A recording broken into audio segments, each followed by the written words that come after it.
Assalamualaikum warahmatullahi wabarakatuh. Waalaikumsalam warahmatullahi wabarakatuh. Ada berita yang cukup mengerikan Pak Guru bahwa waktu kejadian demo-demo yang ramai itu Iya. ada 2 orang yang tersisa hilang dan ternyata ditemukan kerangkanya terbakar di gedung di sekitar Kuitang. Iya. Udah ngeliat beritanya Pak Guru? Saya udah lihat beritanya dan langsung mengendus kecurigaan. Kecurigaannya itu adalah ada modus yang selalu berulang, ada fenomena yang selalu berulang, yaitu CCTV rusak. Semua kasus Baraya ingat kasus Kanjuruhan, CCTV rusak. Yang Kasus Cirebon, nah itu CCTV rusak. Kasus apa lagi? Habib Rizik, CCTV rusak. Terus Kasus itu yang di Lakban tuh. Nah, CCTV itu juga rusak. Kasus Verdi Sambo, CCTV-nya dirusak. Nah, ini juga CCTV-nya rusak. Jadi gimana ini dengan CCTV yang rusak ini ya? Kan ini kejadiannya unik. Jadi saya mulai menaruh curiga karena CCTV-nya rusak. Nah, kemudian kecurigaan yang keduanya itu adalah saya gak datang ke sana, gak tahu gitu ya. Cuman saya lihat di video-video dan gambar-gambar yang beredar, ditemukannya jenazah itu ditemukan di tempat yang cukup terbuka, tidak tertutup oleh puing-puing, tidak, ya maksudnya bukan di daerah yang sangat tertutup gitu. Tidak di posisi mereka terkunci di gedung. Iya, tidak terkunci gitu ya. Jadi saya mencurigai sesuatu. Jadi maksudnya wilayah itu adalah wilayah yang sudah disisir habis oleh para relawan, oleh Damkar, dan termasuk juga oleh Kontras kalau tidak salah, sudah disisir dan tidak menemukan apapun, tapi kemudian dia menemukan ada di poin situ. Nah, jadi saya curiga itu apa yang sebenarnya terjadi. Itu kan kejadian ditemukannya 2 kerangka manusia itu kan setelah beberapa hari setelah Guru Gembul ketemu Ferry Irwani. Ferry Irwani sempat bahas-bahas itu nggak, tentang, kan dia termasuk influencer yang selalu mantau dan selalu ngupdate berita-berita tersebut. Ada obrolan yang bisa disampaikan gak kepada audiens ini? Obrolan saya dengan, kan banyak yang rahasia tuh kata Pak Guru. Iya memang itu saya baru bilang itu rahasia. Jadi gini nih, semakin banyak informasi A1 yang kita ketahui, semakin kita diuber-uber. Nah, makanya jalan tengahnya biasanya adalah informasi A1 yang kita ketahui itu juga kita sembunyikan sama-sama, dan atau kita justru malah bikin kebohongan untuk informasi itu tuh tidak ketahuan. Kadang-kadang begitu. Dan ini bukan untuk kebaikan pribadi saya, gitu. Bukan. Tapi untuk kebaikan semua pihak. Karena fakta itu di tengah arus kemunafikan itu berbahaya. Nah, jadi harus cari titik. Tapi kalau misalkan obrolan dengan Kang Peri kita skip ya, saya gak akan ceritakan antara kita aja berdua. Tapi ini kita buka bahwa ini tuh sangat-sangat mencurigakan. Ditambah lagi dulu kita juga pernah bahas kan ada orang hilang yang yang diklaimnya hilang, ternyata dia lagi dagang di Malang gitu. Padahal orang Jakarta ya. Nah, padahal dia orang Jakarta. Lagi dia. Nah, itu juga sebenarnya harus dicurigai gitu. Karena intel dan lain sebagainya itu sangat-sangat ahli gitu dalam mencoba untuk menyamarkan dan atau mengacaukan berita. Saya udah berantem berapa kali dengan berita-berita apa gitu dan sebagainya. Itu berlapis-lapis Baraya, konspirasinya tuh berlapis-lapis. Jadi kita mungkin hanya berani bicara di ruang publik itu untuk mendiskusikan konspirasi kemungkinan yang di level 1, level 2 gitu. Yang level yang lebih dalamnya obrolan pribadi itu. Apa? Yang bahasan dalamnya jadi obrolan yang tidak bisa disampaikan. Obrolan pribadi dan atau obrolan yang disampaikan tetapi ya sesama kita aja. Tidak lempar di publik. Tidak dilempar di publik atau dilemparkan ke publik, tetapi dalam bentuk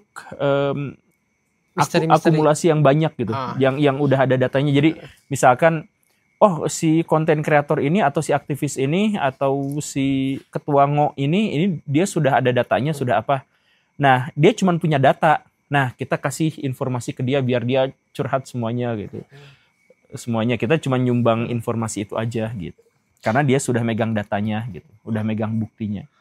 Kayak gitu. Apakah ini gak boleh disampaikan atau tidak bahwa banyak juga yang menyatakan bahwa ketika Pak Guru bercerita adalah temannya teman saya, itu tuh apa? Kayaknya pengalaman pribadi kah? Karena banyak yang bertanya ini kayaknya Pak Guru pengalaman pribadi terus menyamarkan kalimat tersebut. Itu termasuk iya atau tidak nih? Atau Kadang-kadang. Jadi temannya teman saya kan, maksudnya saya berteman sama si Ucok. Temannya Ucok tuh saya juga kan. Jadi temannya teman saya tuh bisa aja saya. Gitu. Bisa seperti itu. Jadi ada beberapa cara berbohong yang secara diksi tidak berbohong gitu.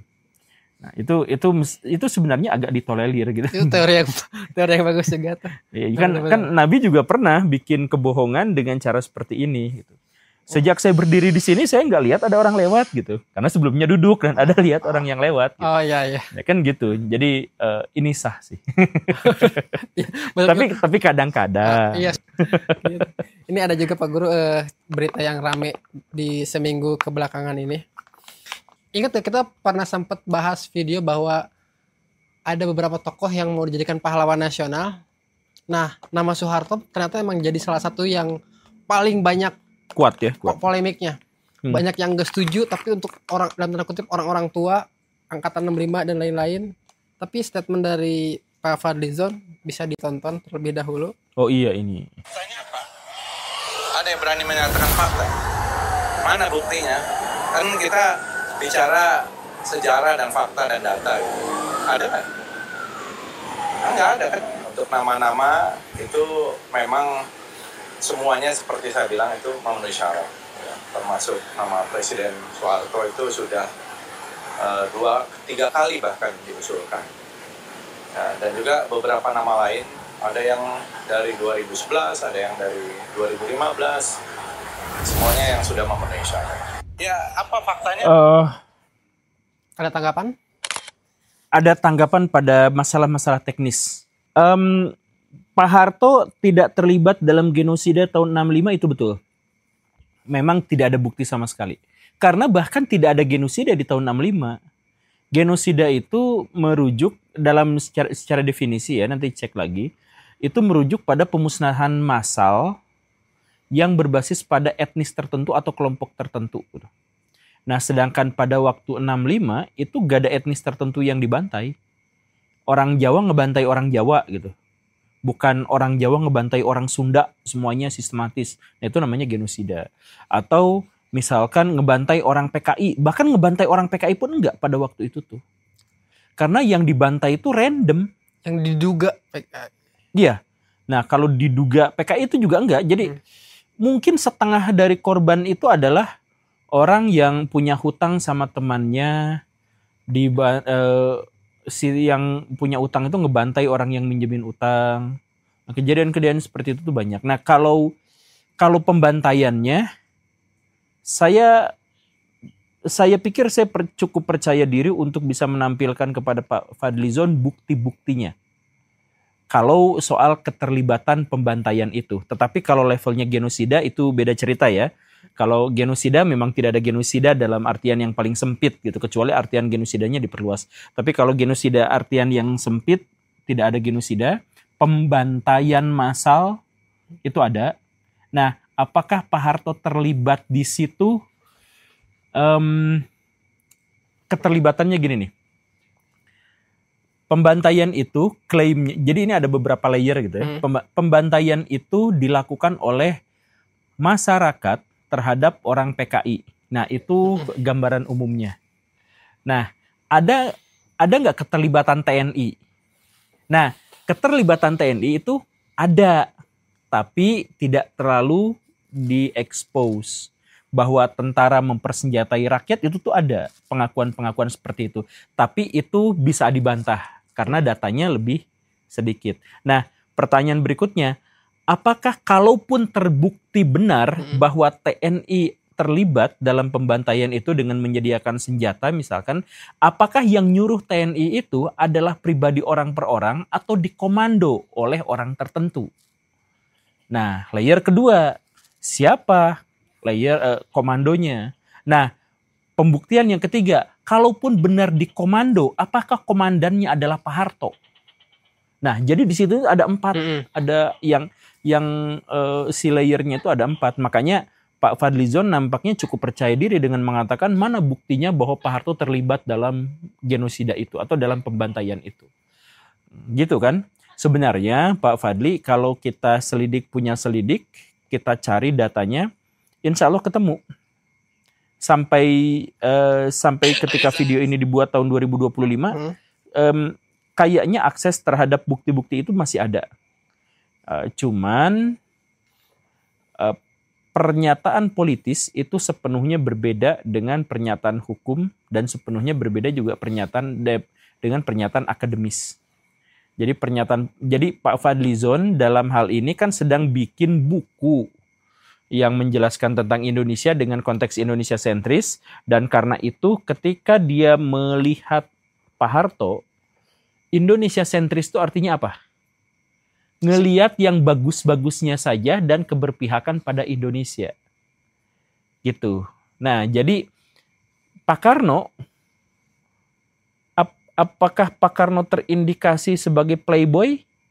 Ya, tapi di buku nasional kita itu gak akan dipublikasikan, gak akan dimasukkan. Karena apa? Indonesia sentris berarti yang bagus-bagusnya saja dan harus pro terhadap kita. Nah, batasannya itu. Nah, Pak Harto juga harus dilihat dalam kacamata politis bahwa dia tuh harus dilihat kebaikan-kebaikannya saja. Gitu. Jadi kejelekannya ada nggak? Ya boleh, tapi nggak akan dimasukkan ke dalam buku khusus yang itu buku khusus, buku putih gitulah ya. Nggak, buku pemerintah itu nggak akan. Begitu. Nah, dalam upaya untuk membenarkan semua orang-orang di masa lampau jadi baik dan sangat Indonesia sentris, maka Pak Harto itu harus layak dijadikan sebagai pahlawan nasional. Karena kontribusinya yang sangat luar biasa, memajukan ekonomi Indonesia, mengubah Indonesia ke arah Orde Baru, memindahkan aset-aset dan kekuasaan Indonesia itu ke kroni-kroninya, dan akhirnya Indonesia mendapatkan pertumbuhan ekonomi sekitar 5-6-7% per tahun, itu kan karya-karya Pak Harto. Nah, jadi kita harus melihat Pak Fadlizon itu bukan sebagai seorang akademisi, walaupun kita tidak meragukan gelarnya gitu ya. Tapi dalam konteks pernyataan ini, beliau harus kita lihat sebagai seorang pejabat negara yang mengambil unsur-unsur sejarah sebagai alat politik gitu. Nah, dan ini pula lah yang menyebabkan Pak Jokowi maksa untuk bikin IKN di zamannya. Oh, karena one day. Karena one day, walaupun sekarang dibully, dihujat, diinjek-injek segala rupa, tapi di dalam buku sejarahnya, semua keburukan-keburukan itu akan dihilangkan, dan kemudian sisa baiknya saja Pak Jokowi diantaranya adalah bikin kereta api cepat. Di zamannya infrastruktur itu melesat dengan sangat baik. Dan kemudian Indonesia punya ibu kota baru. Nah gitu, jadi mudah memahami perilaku-perilaku politik para pejabat kita kalau kita melihatnya dalam kacamata ini. Tapi itu berlaku hanya ke pejabat nggak? Kalau misalkan dia ngelakuin sesuatu sekarang buat one day jadi pahlawan, atau orang biasa aja bisa? Sejarah tuh selalu berpihak pada orang kuat sampai sekarang. Jadi di tahun berapa ya? Saya tuh lupa, tapi salah satu wujud dari postmodern dalam bidang akademis itu adalah munculnya subaltern studies. Subaltern studies itu maksudnya kita melihat sejarah itu bukan dari tokoh-tokoh besar, kejadian-kejadian besar, tapi dari tokoh-tokoh kecil dan peristiwa-peristiwa lokal. Karena apa? Karena kita tuh gak punya akses terhadap orang-orang kecil. Dan ini tuh disinggung di film Achilles, apa? Troy. Tahu nggak film Troy? Aduh, tidak tahu film Troy ya. Jadi di film Troy itu ada penjelasan kayak gini, si boga lakonnya, si Achilles tuh ngomong, saya akan berperang, kata si rajanya teh. Mau yang berperang siapapun, yang berjasa siapapun dalam kemenangan perang ini, ada yang sampai mati, ada yang sampai buntung, ada yang sampai cacat dan sebagainya. Yang dianggap pemenang perang itu adalah rajanya. Yang tercatat dalam sejarah itu adalah rajanya. Coba, siapa yang berjasa dalam kemenangan perang Alexander Agung gitu? Nggak akan terlalu dikenal. Yang dikenal itu adalah Alexander Agung tidak pernah terkalahkan dalam perang. Emang dia perang sendirian? Enggak, dia perangnya bersama ribuan orang. Tapi yang dikenal ya satu makhluk itu saja. Gitu. Nah, Subaltern itu memprotes kenapa yang dibahas tuh yang gede-gede doang. Padahal biarkan orang kecil itu berbicara. Nah, tapi walaupun ada komplainan seperti itu, tetap tidak didengar. Kita tetap melihat wacana besar, orang besar. Jadi istana sentrisnya itu tetap masih terjaga. Jadi kalau misalkan sekarang dikatakan bahwa Indonesia bisa maju karena Danantara gitu. Danantara itu tetap disebut sebagai kebijakan Prabowo. Betapapun yang ngebisikinnya pasti bukan dia. Gitu. Coba kepanjangan. Nggak, soalnya saya bertanya kayak tadi tuh, apakah pejabat doang yang bisa ngelakuin sesuatu terus one day jadi pahlawan? Iya. Karena sebelum saya kerja dengan Guru Gembul, saya tuh pernah dengar sekilas kutipan bahwa Guru Gembul tuh one day pengen tercantum di buku sejarah. Iya. Kan Anda bukan pejabat. Gimana ceritanya bisa nama yang kau impikan itu tuh jadi nama Guru Gembul tuh jadi one day disebut dalam buku sejarah? Enggak, saya bukannya tidak mau jadi pejabat. Saya mau jadi pejabat asal kekuasaan penuh di tangan saya. Kan gitu syaratnya. Jadi saya tuh kalau jadi pejabat gitu di bawah siapa gitu, saya mungkin bisa bekerja sama, saya mungkin bisa gitu. Tapi saya merasa bahwa realitas hari ini tuh dan pola pikir saya tuh tidak sinkron. Jadi agak sulit komprominya. Gitu. Jadi bentur-benturan aja gitu. Jadi kalau misalkan saya hidup dengan kemunafikan gitu, kayaknya benturan aja daripada lewat jalan lain gitu. Kemudian kita milih atau mikir gimana rekonsiliasi tapi tidak saling ya dan sebagainya. Itu sulit.